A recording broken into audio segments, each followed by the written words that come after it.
반갑습니다.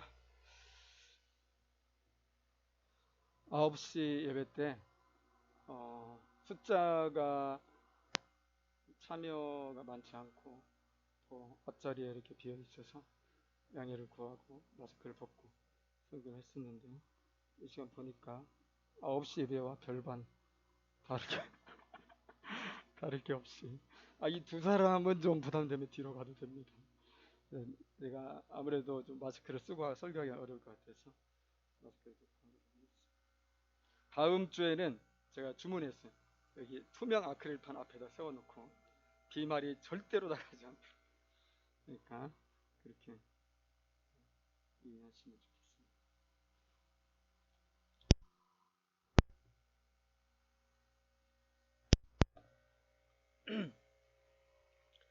어, 지금 우리 교회에서 MD, MDT 선교 제자 훈련을 하고 있는데 그렇게 우리가 광고했었잖아요. 5월 중에 매칭을 하고 6월에는 이제 한번 하자 이렇게 했었는데 다 매칭이 됐나요? 네, 안 된 분들 다 매칭할 수 있으면 좋겠고 사실 청년들 중에는 왜 연락이 안 오는지 궁금해하는 청년들이 있습니다. 분명히 한다고 했는데 아무 연락이 너는 왔니? 서로 기다리고 있으니까 네, 하시면 좋겠고 지금 저와 제 아내는 아주 열심히 하고 있습니다. 제가 한 4팀 되고 제 아내도 한 4팀 되는데 저는 한 팀은 이미 거의 끝났어요. 한 번 남겨놓고 있고 한 팀은 이제 시작을 했습니다. 그래서 둘이 시간 정해서 마스크 잘 쓰고 이렇게 하면 큰 문제 없이 하게 되리라 보고 우리가 지금 계속 그 온라인 모임을 제대로 못하고 성도의 교제가 좀 어려움이 있는데 이 바디 사역을 우리가 잘하면 그런 부족한 부분을 잘 이렇게 보완할 수 있지 않을까 생각이 들고요. 여러분 다 1대1 유경험자들이잖아요. 그래서 이 책을 공부할 뿐만 아니라 또 서로 소통하고 기도 제목 나누고 목자와 양처럼 서로 기도하는 이런 시간들도 함께 하고 이렇게 하니까 되게 좋더라고요. 그래서 또 우리 청년과 우리 장년들 교제가 거의 없고 전혀 없다고 할 수 있는데 이 MDT를 잘하면 청년과 장년들도 교제도 잘 할 수 있고 서로의 사정도 알고 또 기도도 할 수 있고 좋은 것 같습니다. 그래서 여러분들이 뭐 내 팀은 할 수 없잖아요.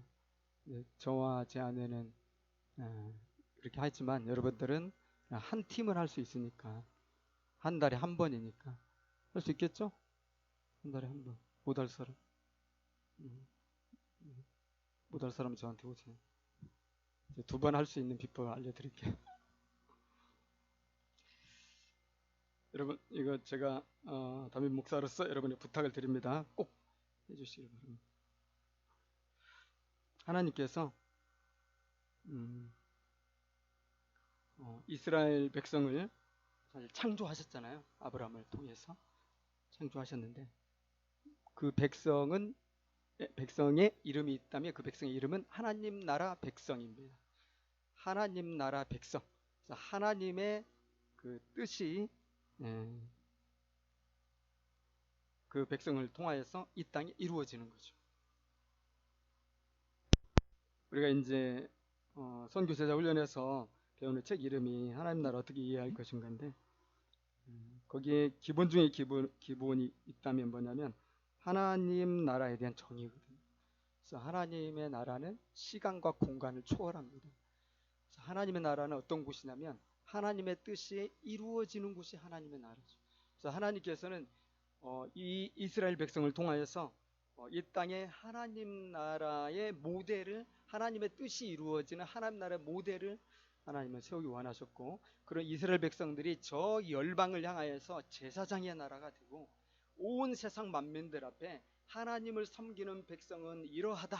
이것을 하나님은 나타내시고 싶어 했고 이것을 통하여서 물이 바다 덮음 같이 이제 여호와를 아는 이 백성들이 땅끝까지 이르게 되기를 하나님은 원하셨잖아요.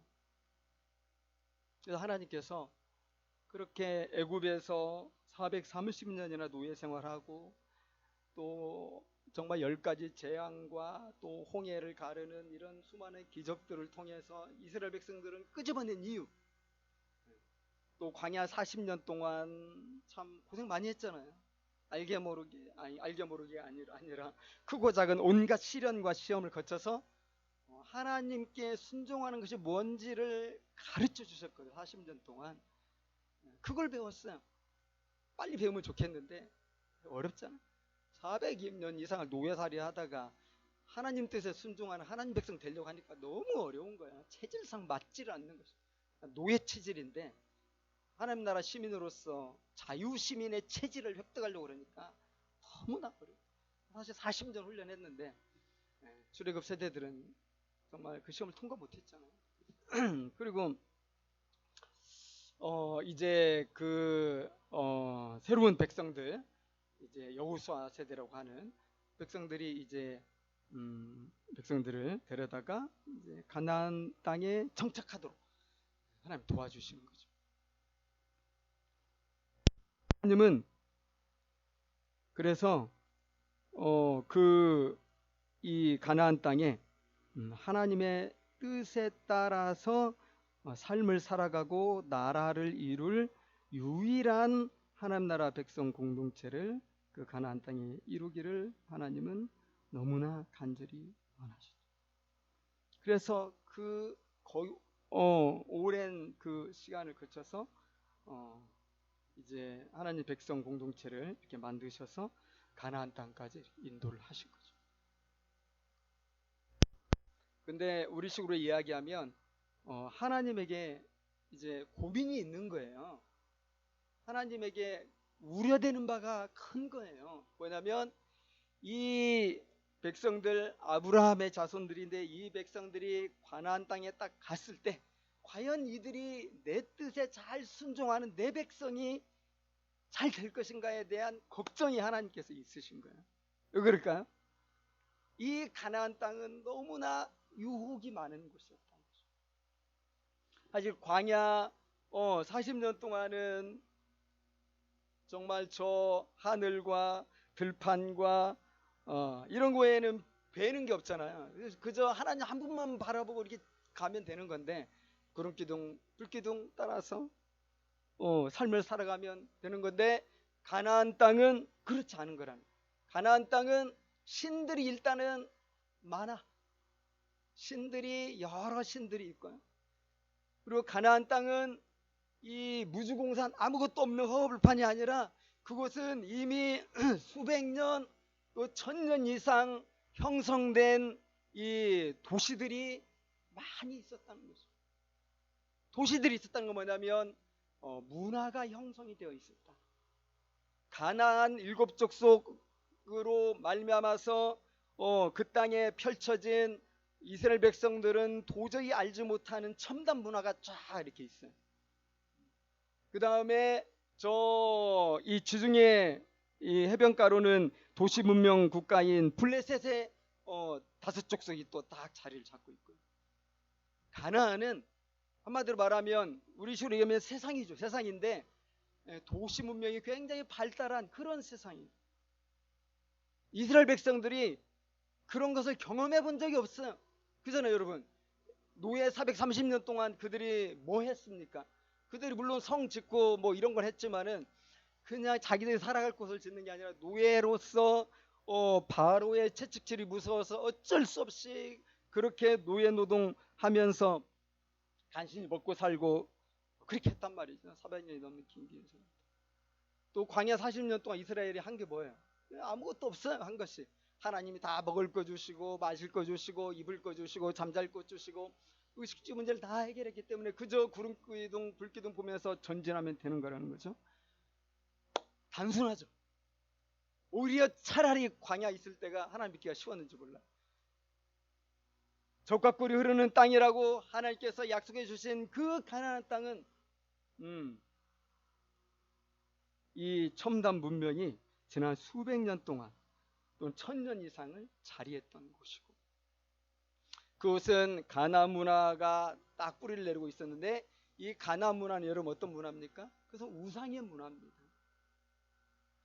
가나안에 뭐 블레셋이 섬기는 신들이 있고 또 가나안 족속들이 섬기는 신들이 있는데, 그 중에 가나안에서 가장 유력하고도 힘 있는 신은 바알 신이죠.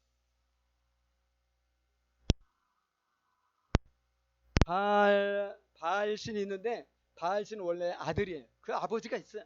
그 아버지는 엘 신입니다. 엘은 하나님이라는 거예요. 우리 이스라엘 하잖아. 이 엘이 이제 바로 그 엘인데, God 가십니다. 이 엘의 와이프가 이제 아세라예요. 그 사이에 70명의 신들이 있어요. 오늘 본문에 보면은 14절에 너희는 다른 신들이라고 얘기하잖아요. Other gods. 많은 신들이 그곳에 다 있어요. 그 중에 이 바알이 왜 유명하냐면, 바알은 날씨를 주관하는 신이에요. 번개를 치기도 하고, 겨울에 막 비도 쫙 내리게, 늦은 비를 이렇게 내리게 하는 신이기도 하고, 날씨를 주관하고, 결국은 농사는 누구에게 달려있냐면 바알 신에게 달려있는 거예요. 이것이 그들의 신앙이에요. 그래서 수백 년 내려오는 동안 그들은 바알을 섬기는 이러한 이 제단들을 많이 세우고, 또 수많은 제사장들이 있고, 제사장을 양성하는 그런 과정들이 있고요. 그리고 이 바알을 기쁘게 수시로 하는 제사와 절기들을 만들어 가지고 그걸 지켜가면서 농사를 짓는 거죠. 그래서 이 가나안에 있는 족속들은 굉장히 풍요롭고 또 번성하고, 그런 가운데서 많은 물질 문명의 첨단을 이루고 있었다는 거죠. 그런 가운데서 그들이 이룩한 이 세상의 문화라는 것은 다 이 바알 신의 어떤 세계관의 영향을 받고 세워진 문화들이죠. 여러분 뭐 미술 역사나 우리 또 문명의 역사나 이런 거 조금만 우리가 보더라도 그 시대마다 이데올로기가 있어요. 그리고 그 시대마다 섬겼던 신들이 다 달라요. 그러면 뭐가 다른 거죠? 그 이후로 달라지는 거 뭐냐면 이 문화가 바뀌어진다는 거예요. 일단 건축 디자인부터 바뀌는 거예요. 바알을 섬길 때 건축 문화가 있고, 하나님을 섬길 때 건축 문화가 있고, 또 다른 신들을 섬길 때 거기에 맞는 건축 문화가 있어요. 그리고 주택도 마찬가지고요. 또 그들이 커뮤니티를 다양하게 이루고 사회생활을 할 텐데, 그 가운데 다 이 바알을 섬기는 우상의 문화가 다 깃들어 있는 거죠. 교육은 말할 것도 없고, 정치, 경제, 또 문화, 뭐 교육, 또 여가, 이런 모든 이 총체적인 사회가 그 당시 그들이 그렇게 섬겼던 바알의 그 세계관을 다 반영을 한다는 거예요. 그러니까 하나님이 지금 말씀하신 게 뭐냐면 그걸 주의하라는 거예요. 너희는 14절 다른 신들 곧 네 사면에 있는 백성들의 신들을 따르지 말라. 자, 그 신들, 백성의 신들이 어디 있냐면 사면에 다 있는 거예요. 사면에. 동쪽에도 있고 서쪽에도 있고 남쪽에도 있고 북쪽에도 있고. 이 무슨 말이냐면 신전이 막 그렇게 수백 개 있다는 것이 아니라 그만한 이 세상의 문화, 바알의 문화가 천지에 다 있다는 거죠. 내 집만 열고 나가면 바알의 그 세계관을 만날 수밖에 없는 거예요. 그 세계관의 시스템으로 이 사회가 돌아가고 이 모든 것들이 존재한다는 거죠. 그러니까 너희들이 그 땅에 들어갔을 때 너희들은 수많은 유혹을 받을 텐데 그때 흔들리지 말아라. 너희들은 누구냐? 너희들은 하나님의 통치를 받는 하나님의 백성이어야지 바알의 통치를 받는 바알의 백성이 되면 안 된다 이거죠. 근데 이스라엘이 어려운 게 뭐냐면, 여러분 이스라엘이 사실 지난 거의 500여 년 가까이 말하자면 그 노예처럼 이렇게 살았잖아요. 그들이 사실 농사의 경험이 거의 없다고 해도 사실 맞는 말이거든요. 그런데 이 가나안 땅은 이제 정착할 곳이고요. 거기에는 이미 수백 년 동안 내려왔던 농사의 발의 그런 세계관의 영향을 받은 대로 절기를 만들고 또 농사를 하는 그런 농사 문화가 완전히 뿌리 내려 있다는 거죠. 그런 가운데서 이 가나안 백성들은 너무나 큰 풍요를 누리고 있어요. 근데 이스라엘 백성들이 그 땅을 정복해가지고 이제 들어갔을 때 그들은 더 이상 만나가 내리지 않았거든요. 먹고 사는 문제를 해결해야 되는 거예요. 어떻게 먹을 것인가, 어떻게 마실 것인가, 어떻게 우리 가정이 유지되고 이 민족이 유지되고 계속해서 자녀를 낳을 것인가 할 때 결국 그들이 물론 유목민으로서 양도 치고 뭐 소도 치고 하겠지만은 이제 그들이 이제 땅을 다 이렇게 받잖아. 12지파가 땅을 받으면서 거기서 농사를 짓기 시작하는 거예요. 그러면 그들이 누구한테 배우겠습니까? 그건 너무나 분명한 거예요. 이 가나안 족속들이 그들이 쫓아냈지만 또 쫓아내지 아니한 이 가나안 족속도 많이 있잖아요. 잔존 세력들이 이제 그들이 남겨놓은 그 유산들 또 그들로부터 영향을 받으면서 농사를 지을 수밖에 없는 거예요. 그러면서 느끼는 게 뭐냐면 하나님을 의지하고 우리 농사를 짓지만 현찮은 거예요. 우리는 이렇게 풍요롭지 못할까? 우리는 늘 이렇게 정말 간당간당하게 살아갈까? 좀 여유 있게 살고 싶다. 저 가나안 족속들처럼 저렇게 또 블레셋 족속들처럼 저렇게 농사도 잘 짓고 풍요로운 물질 문명 속에서 우리 더 행복하고 싶다. 이런 마음이 여러분 들지 않겠습니까? 그래서 그들이 점점 바알에게 이 마음을 여는 거예요. 결국 그들의 신앙이 무슨 신앙이 되냐면 이제 혼합주의 신앙이 되는 거예요. 여러분 일주일은 이제 바알을 섬기는 이런 우상숭배자의 모습이에요. 안식일은 하나님을 기억하며 하나님을 섬기는 거예요. 그들의 마음 가운데 그런 게 있는 거죠. 있을 수 있는 거죠. 하나님은 광야에서 우리를 인도하시는 하나님이지 우리 하나님은 우리에게 농사를 가르쳐 주시는 하나님은 아니라는 거죠. 이제 우리는 시대가 변했다 이거예요. 시대가 변하고 새로운 문화 물질 문명을 이루고 있는데 이곳에서 우리가 번성하고 풍요해지려면 결국은 우리가 바알에게 제사를 드려야 되지 않겠냐. 이제 바알에 제사 드리면서 풍요롭게 사는 이 백성들을 되게 부러워하면서 점점점 받아들이게 되는 거예요. 그러다 보니까 이제 그런 혼합주의 신앙이 되는 거예요. 평일은 바알을 섬겨요. 안식일은 하나님을 섬겨요. 그러니까 우리가 나중에 그 엘리야가 이제 바알 제사장 750명 이렇게 대결하면서 승리하고 나서 이스라엘 백성들이 한 말이 그거잖아요. 내 앞에서 결정해라. 바알을 섬길 건지 여호와만을 섬길 건지 양자택일해라. 이것이 엘리야의 그 갈멜산에서 저 불로 심판하자 하나님의 은혜를 경험하고 이스라엘 백성들에게 머뭇머뭇하고 주저주저하는 그들에게 결단을 요청한 게 그거잖아요. 선택하라는 거예요. 그런 식으로 살지 말라는 거예요. 왜 평일에는 그 바알을 섬기고 안식일만 왜 하나님 앞에 나오냐 이거예요. 너희는 하나님의 백성이기 때문에 하나님의 다스림을 받아야 되는데 이 안식일에만 하나님 다스림 받는 게 아니라 이 일월과 수목금 그 날도 농사를 지으면서 양을 치면서 자녀를 교육하면서 너희들이 문화생활을 하면서 너희들이 그곳에서 수입을 계속 늘려가면서 여전히 너희들은 하나님의 통치를 받고 하나님의 다스림을 받아야 이게 하나님의 백성이지 안식일날 여호와 앞에 한번 나온다고 하나님의 백성이 아니라는 거죠. 정신 차리라는 겁니다. 이것이 이 엘리야가 던진 그 메시지잖아요.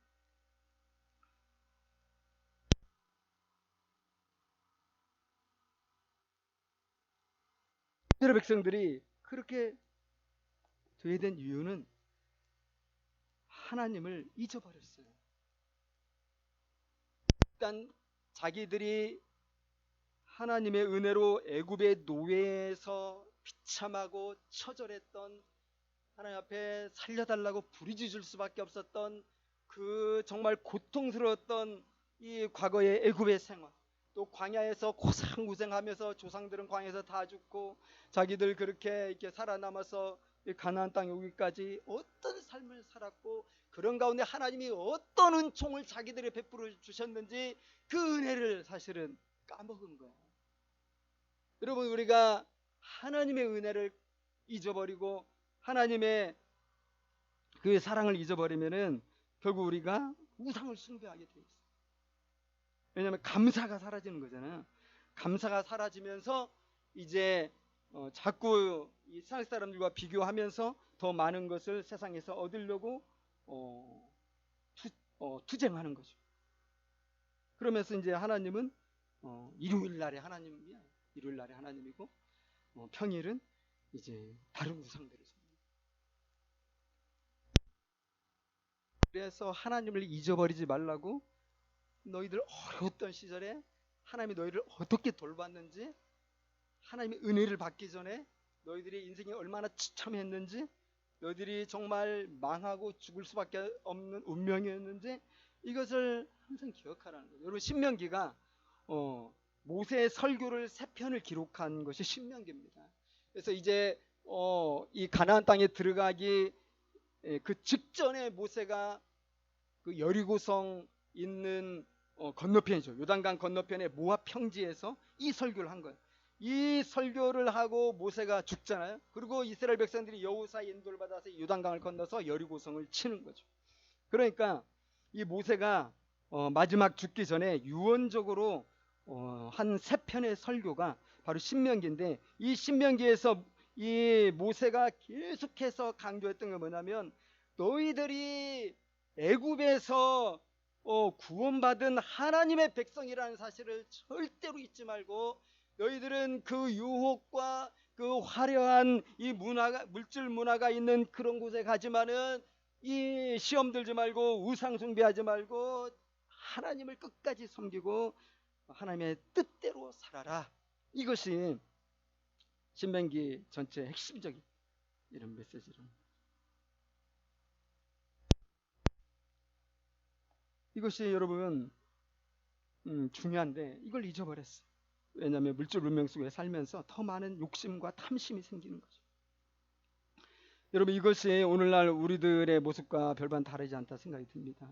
하나님께서 우리를 예수 그리스도 안에서 구원해 주셔가지고 우리를 하나님의 교회의 백성 공동체로 우리를 삼아 주셨어요. 하나님, 너는 하나님의 교회다. 너는 하나님의 성전이다. 그 뜻은 무엇입니까? 이제 우리는 하나님의 지배만 받아야 된다는 거예요. 하나님의 그 통치만 받아야 된다는 거예요. 기독교 세계관 있잖아요. 그 세계관, 또 기독교의 성경적 가치관, 그 가치관대로만 우리가 살아야 된다는 거예요. 세상의 가치관과는 타협하지 말아야 된다는 거죠. 그런데 그것이 어려운 이유가 뭐예요? 우리 주변에 우상들이 너무 많은 거예요. 우리 동서남북 사면을 보면, 여러분 직장에 가서 여러분 사면을 보시기 바랍니다. 다 안 믿는 사람들의 대부분. 그리고 그들의 사는 목적은 뭡니까? 더 부하게 되는 거예요. 더 유복하게 되는 거고요. 어떻게 하든지 돈을 좀 벌어서 좀 더 여유롭게 인생을 살고 싶은 거예요. 이 땅에 사는 동안 행복하게 살고 싶은 거예요. 이 땅에 사는 동안 내 자녀들을 성공시키고 싶은 거예요. 내 자녀들 정말 행복한 아이가 되고, 내 자녀들 공부 잘해서 똑똑하고 좋은 학교 나와서 뭐 취직을 하든지 뭐 어쨌든 높은 자리에 올라가고 뭐 사장이 되든지 어쨌든 많은 돈을 벌어가지고 성공하기를 간절히 바라는 거예요. 내 주변에 있는 사람들 다 그렇게 살아요. 직장에 가면 다 그렇게 살아요. 못해서 그렇지, 능력이 안 돼서 좌절해서 그렇지, 다 그런 소원과 할 수만 있으면 다 그렇게 살고 싶은 거예요. 뭡니까 그게? 이게 우상을 숭배하는 거예요. 우상 이름이 뭐예요? 만몬입니다. 만몬. 예수님 말씀하셨죠.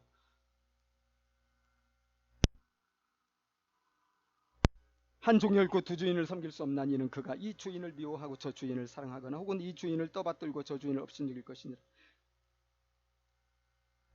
우리가 하나님과 만몬을 겸하여 섬길 수 없느니라. 누가복음 6장 13절인데, 이 만몬은 고대 아람어에서 나온 말인데 결국은 재물의 신을 의미하기도 하거든요. 가시예요, 가. 재물이라는 가시. 그런데 아까 얘기한 그런 여러 우상들을 만족하면서 내가 이렇게 섬기려면은 뭐가 필요해요? 돈이 필요한 거예요. 자녀 좀 제대로 내 자녀 그야말로 보란 듯이 양육을 잘 하려면 돈이 필요해요. 정말 아이가 행복하고 이 아이가 원하는 대로 뭐 뭐든지 좀 잘 해주려면 돈이 필요한 거예요. 그것뿐이 아니잖아요. 우리가 사업적 성공을 이루고 또 우리의 집을 좀 더 넓히고 좋은 차를 타고 사람들과 비교했을 때 주눅들지 않을 정도 되려면 돈이 필요한 거예요. 네, 지금 만몬을 섬기는 거예요. 그래서 하나님의 뜻보다는 우리에게는 뭐가 중요하냐면 어떻게 하면 수입이 좀 많을 수 있을까? 그래서 많은 수입으로 내 인생이 좀 편안할 수 있을까? 이것이 우리의 삶을 주관을 해요. 그래서 모든 걸 선택하고 결정할 때 그것이 굉장히 중요한 동기가 되는 거죠. 직장을 옮길 때 여러분 물론 나하고 맞다 안 맞다 이런 것도 크지만은 그런데 돈을 조금 받으면서 나하고 맞기 때문에 나는 그 직장으로 가겠다 이런 사람이 얼마나 있을까요? 실은 돈이 중요해. 내 은사하고도 잘 맞으면서도 돈도 많이 벌 수 있는 이런 걸 원하는 거지. 돈은 적게 봐도 좋다. 내가 마음껏 할 수 있는 것이면 좋다. 이런 사람은 제가 볼 때는 많지 않거든. 결국은 우리가 움직이는 것을 결정하는 것은 the power of money, 돈의 힘이죠. 만몬이라는 그 신에 우리가 노예가 되는 거예요. 그래서 프랑스 철학자인 또 문학자인 볼테르 그가 이렇게 말했어요. 돈이라는 문제에 이르게 되면 모든 사람은 동일한 종교를 갖게 된다. 주일날은 하나님 섬기는 것 같아요. 예배 드리면서. 그런데 이제 일상에 나가서는 그는 바로 돈과 부딪히거든요. 그럴 때 모든 사람들이 결국 똑같은 종교를 갖게 되는 거예요. 더 많은 돈. 그리로 움직이는 거예요.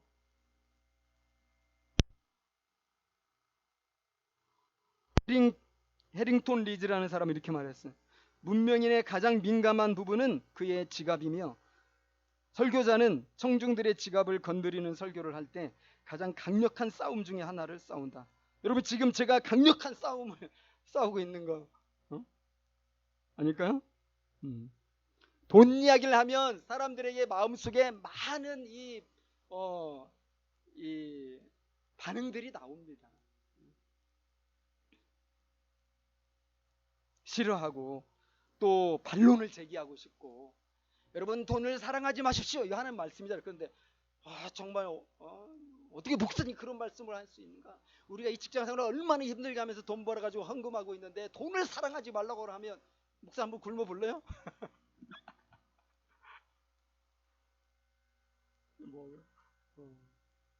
드릴 말씀이지만 예를 들면 그런 식으로 목사님 너무 모른다고 생각해요. 직장생활도 한번 안 해보고 누구 밑에 가서 이렇게 열심히 노동해서 돈 벌어보지도 않은 목사님이 과연 이 비즈니스의 세계, 이 먹고 먹히는 정글 같은 이 장사의 세계를 과연 알 것인가? 그러면서 목사님의 말씀은 너무 관념적이다. 실제로 한번 살아보세요. 이런 말 하고 싶잖아요, 여러분.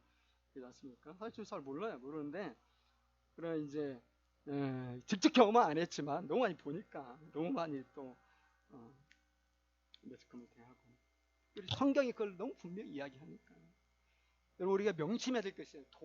돈이라는 신을 쫓으면 반드시 멸망해요. 디모데서에서 바울이 얘기한 거 똑같아요.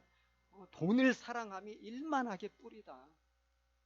욕심이 잉태한 즉 죄를 낳고 죄가 장성한 즉 사망을 낳는다. 여러분 요한계시록을 우리가 좀 열심히 공부할 필요가 있어요. 요한계시록은 앞으로 이루어질 일이잖아요. 예언적인 거예요. 요한계시록에서 얘기하는 거 있는 아주 명확한 것 중에 하나가 뭐냐면 이 자본주의가 끝장난다는 거예요.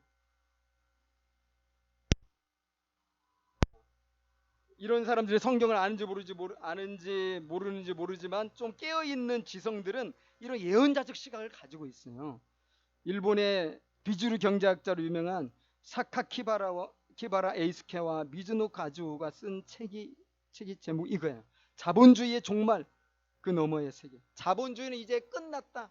이렇게 예언하는 거예요. 이 엘마 알트 파트라는 사람이 있어요. 이분은 독일의 사회학자인데 반세계화 운동의 교황이라고 알려질 정도로 그렇게 유명한 사람인데 무슨 책을 썼냐면 자본주의의 종말이라는 책을 썼어요. 이건 되게 예언적인 책이거든요. 여러분 그거 느끼지 않습니까? 오늘날 이제 앞으로 이 시대는 뭡니까? BC와 AC로 나눠진다고 그러잖아요. BC와 AD가 아니라 어떻게 before 코로나, after 코로나. 코로나를 기점으로 해서 시대가 변화될 것이다. 그 핵심은 뭐냐면 자본주의의 종말이 아니냐. 4차 산업혁명이라는 것이 결국은 AI 그리고 로봇 산업을 이야기하는 거잖아요. 지금 코로나가 있으면서 우리가 비대면이 엄청 활성화되고 있어요. 이건 그렇지 않아도 이 AI 시대가 올 거라고 다 예상을 하고 있었는데 코로나가 엄청나게 앞당기는 거예요. 속도로. 결국은 그 미래 시대를 예언하는 사람들의 책을 가끔씩 이렇게 보면은 이제는 로봇이 결국은 모든 산업을 관장하게 될 것이다. 인간들은 무슨 일을 하냐면 이제 인문학적인 부분에서 인간들이 해야 돼요. 왜냐면 여기는 상상력과 창의력이 필요하니까. 그리고 이제 위에 리더는 인간들이 해야 되겠죠. 그러나 이제 단순한 것들, 좀 복잡한 것도 마찬가지로 컴퓨터가 얼마나 대단합니까? 그냥 로봇들이 다 하는 거예요. 그래서 사실은 이 기본소득이라는 개념이 지금 정치권에서도 계속 이야기되고 있잖아요. 일자리를 앞으로 많이 잃을 수밖에 없어요, 시대가. 그러면은 나라에서 그냥 먹고 살 정도는 주겠다. 줘야 되지 않냐, 뭐 이런 건데. 이 사회가 앞으로 어떻게 될지 참 우리 잘 모르겠지만, 어쨌든 사회민주주의로 가고 또 북유럽의 어떤 복지국가 이런 시스템으로 갈 이런 그런 방향들도 보이긴 하지만은 우리가 예상치 못한 어떤 사회인 거 분명하고 그 사회는 이제 자본주의를 끝내는 사회. 공산주의가 멸망할 때 자본주의의 승리로 알았지만 이 자본주의도 이제 끝장날 때가 눈앞에 온 거예요. 그러면 새로운 어떤 경제 시스템이 오는데 경제 시스템은 없을 수는 없거든요. 근데 그건 뭔지는 모르겠지만 그러나 분명한 것은 성경에서는 이 경제 시스템이 이제 끝장나는 시대가 온다는 거죠. 그것을 분명하게 얘기해요. 여러분 같이 한번 볼게요. 잠깐. 요한계시록 18장.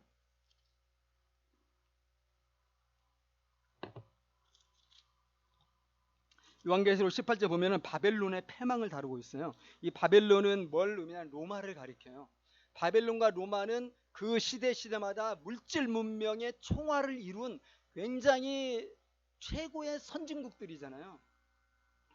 근데 이 바벨론을 이제 이야기할 때 이 바벨론은 바로 로마를 가리키고요. 이 로마는 또 뭘 가리키냐면 오늘날 우리 시대의 물질 문명을 가리키는 거예요.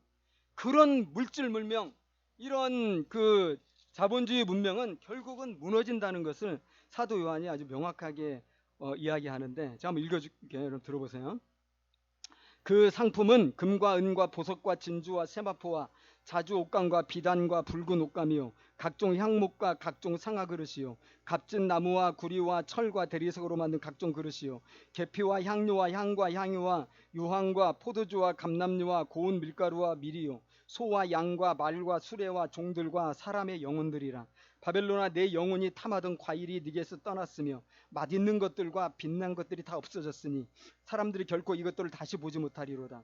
바벨론으로 말미암아 치부한, 부를 획득한 이 상품의 상인들이 그의 고통을 무서워하여 멀리 서서 울고 애통하여 이르되 화이또다 화이또다. 큰 성이여 세마포 옷과 자주 옷과 붉은 옷을 입고 금과 보석과 진주로 꾸민 것인데 그러한 부가 한 시간에 망하였도다. 모든 선장과 각처를 다니는 성객들과 선원들과 바다에서 일하는 자들이 멀리 서서 그가 불타는 연기를 보고 외쳐 이르되 이 큰 성과 같은 성이 어디 있느냐 하며 티끌을 자기 머리에 뿌리고 울며 애통하여 외쳐 이르되 화이또다 화이또다. 이 큰 성이여 바다에서 배부리는 모든 자들이 너의 보배로운 상품으로 치부하였더니 한 시간에 망하였도다. 하늘과 성도들과 사도들과 선지자들아, 그로 말미암아 즐거워하라. 하나님이 너희를 위하여 그에게 심판을 행하셨습니다. 하나님의 통치를 믿고 따르며 경제적으로 좀 부족하고 내 자녀가 성적으로 성공하지 못하고 내가 원하는 이 쾌락과 오락을 좀 누리지 못하더라도 하나님이 주신 것을 만족하고 하나님의 뜻대로 살기를 몸부림치며 또 이 666표를 받지 않고 믿음으로 순전하게 살았던 이 성도들이 찬양할 날이 머지 않았다. 그러니까 너희들은 이기는 자가 되어라. 이게 요한계시록의 메시지잖아요. 자, 여러분 읽어봤지만 어떻습니까? 그 당시 로마는 엄청난 무역을 하고 있었어요. 로마에 들어오는 이 금은 보석 진주 뭐 갑진나무 구리철 대리석 각종 그릇, 이 주부들이 좋아하겠죠. 향과 향유 유향, 또 소와 양, 또 이게 또 우리를 정말 뭐라고 해야지, 충격을 주는 게 사람의 영혼들까지도 거래를 하는 거예요. 그래서 이 아프리카나 또 애굽이나 또 아시아나 또 다른 이 유럽 이런 지역에서 계속 이 무역상들이 배를 가지고 나르는 거예요.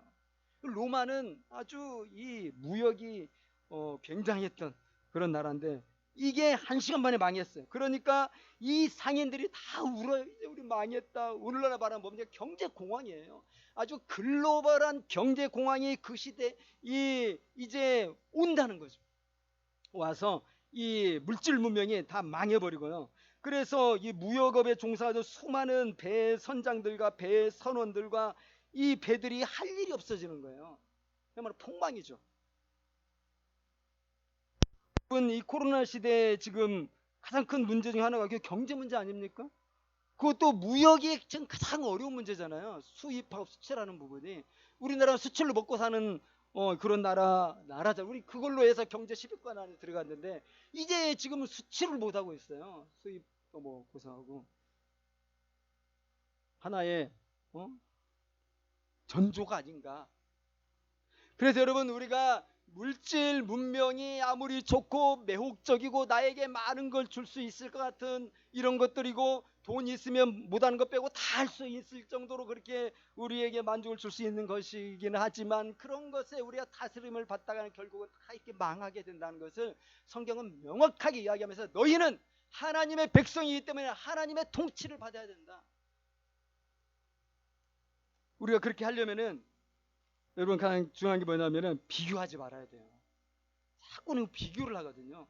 동서남북 보는데 다 돈이라는 우상을 섬기는 친구들로 가득해요. 그들과 비교하면 당연히 이 땅에서 나의 삶은 부족하죠. 나랑 같이 졸업했는데 이 친구는 벌써 사장이 돼 있어요. 연봉이 1억이 넘는데요. 차를 보니까 외제차를 쫙 타고 다녀요. 나는 아이도 프라이드 타고 있는데.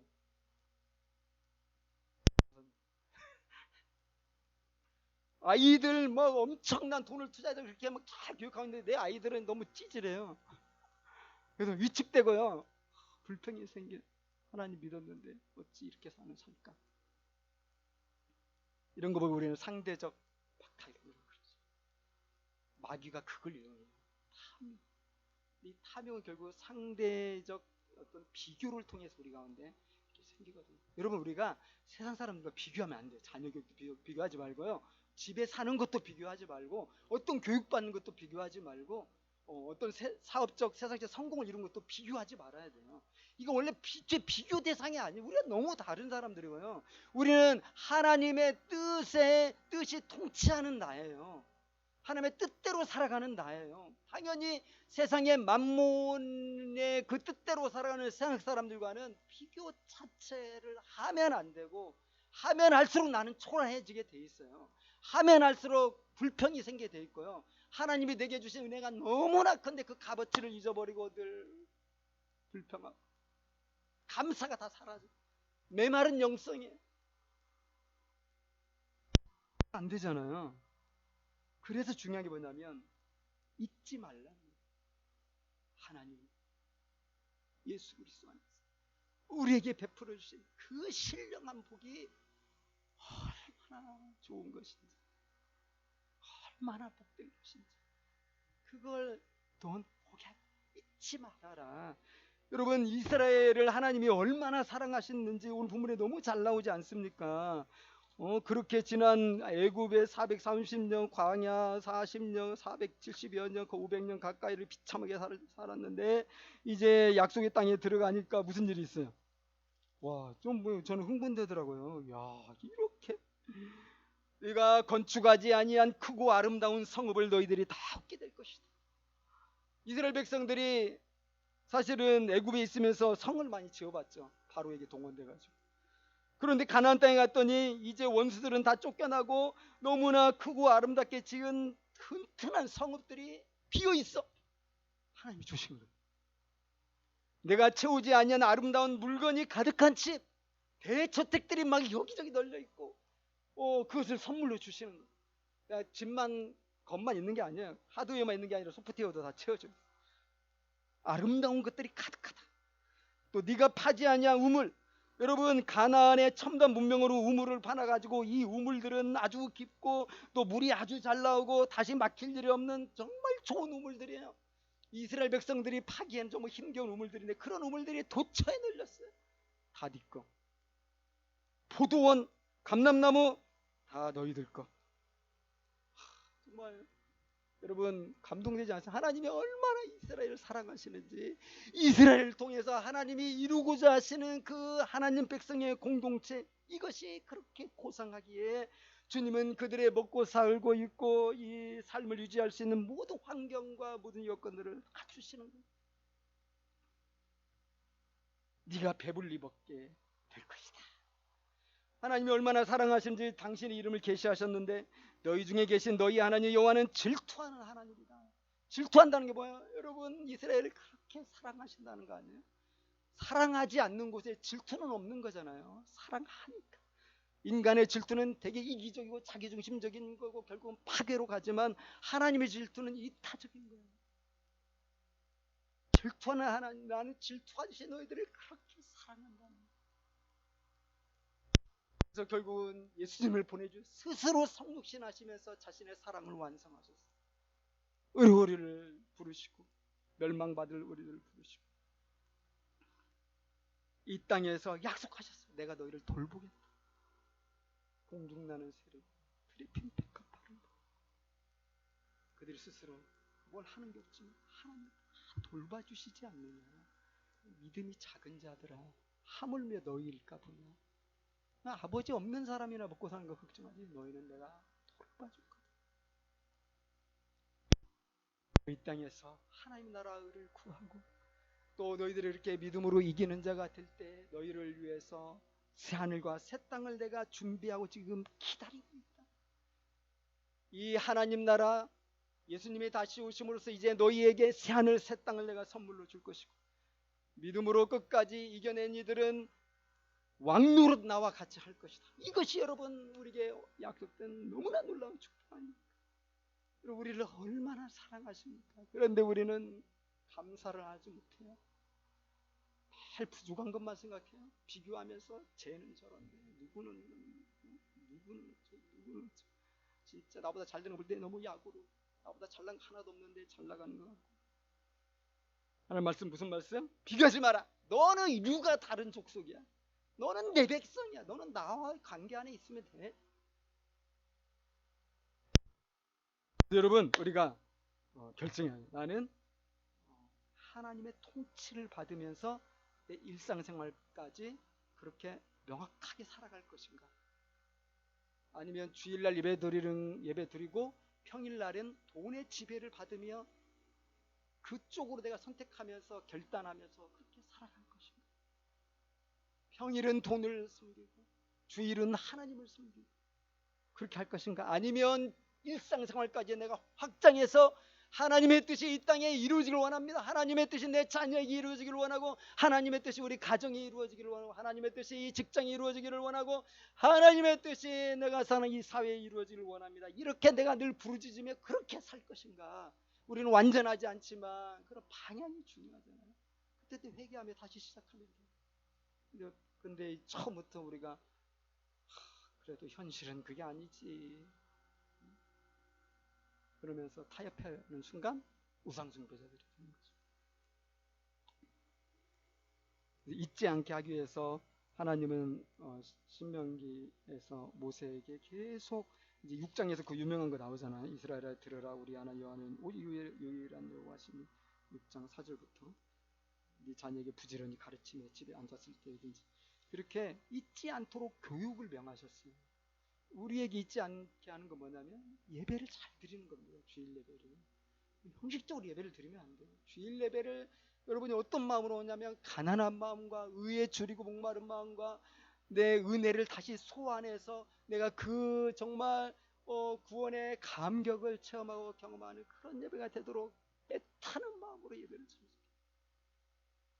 그리고 나는 하나님의 백성이라는 확신을 갖고, 또 성만찬을 통해서 예수 십자가의 그 목숨 주신 사랑을 우리가 다시 기억하면서 그 힘과 능력을 얻어서 이제 일상으로 가야죠. 근데 이게 거꾸로 되면 안 된다 이것이.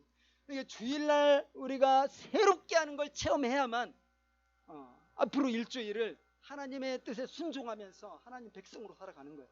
근데 주일날 제대로 우리가 못하고 그냥 습관적으로 와서 앉아있고 어쩌다가 와서 앉아있고 그냥 갈급한 마음 없고 그냥 형식적으로 그냥 종교생활 차원에서 앉아있다가 이렇게 돌아가면 일주일 동안 여러분 돈의 노예가 되기가 얼마나 쉽겠습니까?